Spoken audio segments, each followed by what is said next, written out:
నమస్తే. Welcome to our channel. నేను విశాలి. మాజీ సీఎం జగన్మోహన్ రెడ్డి వ్యాఖ్యల్ని ఎట్లా మాట్లాడుతున్నారంటే పెన్షన్లు తీసేస్తున్నారని చెప్పడం గానీ, వాలంటరీ వ్యవస్థ మాట్లాడటం గానీ, సో ఇట్లా అనేక రకాలుగా సాక్షిలో మాట్లాడటం, ఆ మాటలు చూస్తుంటేనే అసలు ప్రజలకి ఇది నమ్మాలా వద్దా అన్నట్టు ఉందన్నమాట ప్రజలకి. సో దీని మీద పూర్తిగా విశ్లేషించడానికి మనతో పాటు ఉన్నారు. జనసేన అధికార ప్రతినిధి శ్రీనివాసరావు గారు ఉన్నారు. వారిని అడిగి కొన్ని విషయాలు మనం తెలుసుకుందాం. నమస్కారం సార్. సార్ ఇప్పుడు చూసుకుంటే మాజీ సీఎం జగన్మోహన్ రెడ్డి పెన్షన్లు గానీ, వాలంటీర్లు గానీ ప్రతి ఒక్కటి ఏది చేయట్లేదని చెప్పి మాటలైతే వస్తున్నాయి. దీనిపైన మీ స్పందన ఏంటి సార్? జగన్మోహన్ రెడ్డి అధికారం కోల్పోయిన తర్వాత పాపం అతని మానసిక పరిస్థితి మీద నాకు కొంచెం ఆందోళనగా ఉంది. ఎందుకంటే వ్యవస్థల్ని చిన్నాభిన్నం చేసేయడం చెప్పి ప్రజలు అతనికి 11 స్థానాలకు కూర్చోబెట్టారు. జరుగుతున్న దాంట్లో ఏదైనా లోపాలుంటే లోపాలు ఎత్తి చూపాల్సిన బాధ్యత ఒక పులివెందుల ఎమ్మెల్యేగా అతనికి బాధ్యత, మాజీ సీఎంగా. అది మానేసి అసలు వ్యవస్థలో మొత్తం కుళ్ళిపోయినటువంటిగా మాట్లాడడం ఏదైతే ఉందో, అంటే ప్రజల్లో ఒక విధమైనటువంటి అనుమానాలకి తావిచ్చేటువంటి వ్యాఖ్యలు. మీరు అన్నట్టుగా రేషన్ కార్డులు తీసేస్తున్నారు, పెన్షన్స్ తీసేస్తున్నారు, లేకపోతే వాలంటీర్ వ్యవస్థను మేము పెట్టాం, దాదాపు 2.5 లక్షల మంది వాలంటీర్లు, వాళ్ళందరినీ కూడా రోడ్డు మీద పడేశారు, ఈ మాటలు మాట్లాడుతున్నాడు.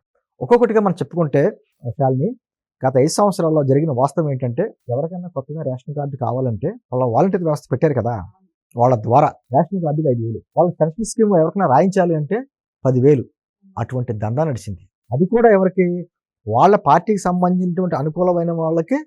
వాడు ఎంత కోటీశ్వరుడైనా కూడా అడిగే వైట్ రేషన్ కార్డు. నిజమైన పేదలకేమో ఉన్న రేషన్ కార్డులు పీకేశారు. ఆడు తెలుగుదేశం అభిమాని, ఆడు జనసేన అభిమాని. అంటే ప్రజలని కులాలు, మతాలు, పార్టీలు, ప్రాంతాల వారిగా విభజించి పాలించాడు. ఎవరికి చెప్పుకోలేనటువంటి పరిస్థితి ప్రజలకి. ఇది గుర్తుండే ఉంటుంది. ఎలక్షన్స్, స్థానిక లోకల్ బాడీ ఎలక్షన్స్ జరిగి, పంచాయతీ ఎలక్షన్స్ అవి జరిగినప్పుడు కూడా వాలంటీర్లు 50 ఏళ్ళకి ఒక వాలంటీర్ ఉండేవాడు కదా, స్లిప్ పట్టుకెళ్ళి, వాటర్ స్లిప్ పట్టుకెళ్ళి దాని వెనకాల ఆ కుటుంబం ఎటువంటి ప్రభుత్వ పథకాలు తీసుకుంటుందో రాసేవారన్నమాట. నీకు వైట్ రేషన్ కార్డు ఉంది, నువ్వు పెన్షన్ ఉంది, నీకు ఆ పథకం ఉంది, ఈ పథకం ఉంది. అంటే అన్ని ఒక విధంగా భయపెట్టడం. నువ్వు వైఎస్ఆర్ కాంగ్రెస్ పార్టీ కానీ ఓటేయకపోతే నీకున్న పథకాలన్నీ తీసేస్తామనేటువంటి ఒక భయం వాళ్ళలో సృష్టించాలనేటువంటి మాట. సరే, ప్రజలు అవకాశం కోసం ఎదురు చూశారు, సరైన సమయంలో సరైన తీర్పు ఇచ్చారు. నేను కాదనట్లా. ఈ రోజున ఆయన ఏమన్నాడు, 2019 ఎలక్షన్స్ అతను ముఖ్యమంత్రిగా ఆయన ఏమైనా వెంటనే నేను పెన్షన్ ఎంత పెంచేస్తానని చెప్పేసి పెద్ద పెద్ద మాటలు చెప్పాడు. ఆఖరికి దిగేటప్పటికి ట్రిప్లు 250 కింద పెంచుకుంటూ వెళ్ళాడు. ఈ రోజున కూటమి ప్రభుత్వం ఖచ్చితమైన హామీ ఇచ్చింది. మేము వచ్చిన తర్వాత వెంటనే పెన్షన్ 4,000 చేస్తామని, పాత బాకాయలతో సహా కల్పిస్తామని వచ్చిన వెంటనే ఇచ్చారు. ఈ రోజున 1వ తారీఖు కల్లా పెన్షన్స్ అందుతున్నాయి. మళ్ళీ మధ్యలో దళారులు లేకుండా, మధ్యలో వాలంటీర్ వ్యవస్థ సహకారం లేకుండా. ఏమన్నారంటే వాలంటీర్ వ్యవస్థ లేకపోతే కనీసం పెన్షన్స్ ఇవ్వలేరు, మీరు ఇంటింటికి తిరగలేరు అని చెప్పేసి. వాలంటీర్ వ్యవస్థ లేకుండా కేవలం ప్రభుత్వ అధికారులతోటి దగ్గరుండి ఇంటికి పట్టుకెళ్ళి ఇచ్చేటువంటి కార్యక్రమం ఈరోజు సక్సెస్ఫుల్గా చేస్తున్నాం 1వ తారీఖున. అదేవిధంగా ఇప్పుడు ఈయన ఎందుకు మాట్లాడతారంటే కార్డులు తీసేస్తారంటే, మేము ప్రక్షాళన మొదలుపెట్టాం. అసలు నిజంగా లబ్ధిదారులకి ఉన్నాయా, నిజంగా ప్రజలకు ఉన్నదా, లేకపోతే వేరే వాళ్ళకి ఎవరికైనా ఉన్నాయా అనేటువంటిది ఒక చెక్ చేసినప్పుడు అనేకమైనటువంటి బయటకు వస్తున్నాయి. 10 ఎకరాలు 20 ఎకరాలు ఉన్నవాడు కూడా వైట్ కార్డు, మంచి జాబ్ చేస్తున్న కుటుంబంలో జాబులు చేస్తున్నా కూడా వైట్ కార్డు. అంటే వాళ్ళు ఇష్టారీతినటువంటి వాళ్ళకు ఉన్నటువంటి పలుకుబడులతో స్థానికంగా నాయకుల అండతోటి అందరూ కూడా కార్డులు మరి నిజంగా కార్డులు తీసేయాలి కదా, ఖచ్చితంగా అది తీసేస్తేనే నిజమైన పేదవాడికి అందుతుంది. నెల వచ్చేటప్పటికి మన కోట్ల రూపాయలు మనం ఖర్చు పెడుతున్నారు, కోట్లాది రూపాయలు ఖర్చు పెడుతున్నారు ప్రభుత్వ పథకాల కింద. మరి నిజంగా లబ్ధిదారుడికి అందకపోతే అంత కష్టం వృధా కదా, ఖజానాకి ఇబ్బంది కదా. నేను అంటుంది ఈరోజు ఆ కార్యక్రమం జరుగుతుంది. మొన్న నాదెండ్ల మనోహర్ గారు చెప్పింది అదే. కొన్ని క్రమంగా కొంతమంది రేషన్ కార్డులకి తీసుకున్నారు, కొంతమంది ఆల్రెడీ చనిపోయిన వ్యక్తులు కూడా చనిపోయినట్టు రకరకాలుగా పెట్టి పెన్షన్లు తీసుకుంటున్నారు. అవన్నీ కూడా ప్రక్షాళన చేసి నిజమైన లబ్ధిదారులకి ఖచ్చితంగా సరైన సమయంలో అందించేటువంటి కార్యక్రమం చేస్తున్నాం అనేటువంటిది చెప్పుకుంటూ వచ్చారు. గతంలో ఒక వార్త కూడా వచ్చింది శాలిని, కుటుంబాల కంటే ఎక్కువ కార్డులు ఉన్నాయి రాష్ట్రంలో. ఇన్ని కుటుంబాలను లెక్క ఉంటుంది కదా, ఆ కుటుంబాల కంటే కార్డులు ఎక్కువ ఉన్నాయి. మరి ఏంటి ఇవన్నీ, ఈ కార్డుల పరిస్థితి ఏంటి, ఎవరికి ఉన్నాయి అనేటువంటిది ఆలోచన చేస్తే పెద్ద పెద్ద బిల్డింగ్లు ఉన్న వాళ్ళకి కూడా, చక్కగా 10 ఎకరాల పైన పొలంలో ఉన్న వాళ్ళకి కూడా, చక్కగా ఉద్యోగాలు చేసుకుంటున్న వాళ్ళకి కూడా సంపాదించేశారు. ఈ రోజున జరిగే ప్రక్షాళన కార్యక్రమంలో భాగంగానే మేము వాటిని తీసి నిజమైన లబ్ధిదారులకు అందిస్తాం. అంతేకాని ఏ ప్రభుత్వం కూడా పేదల కడుపు కొట్టాలని చెప్పి ఏ ప్రభుత్వం చూసుకోదు. అసమ్మతి రావాలి, ప్రజల్లో వ్యతిరేకత రావాలని చెప్పి ఎవరు చూసుకోరు.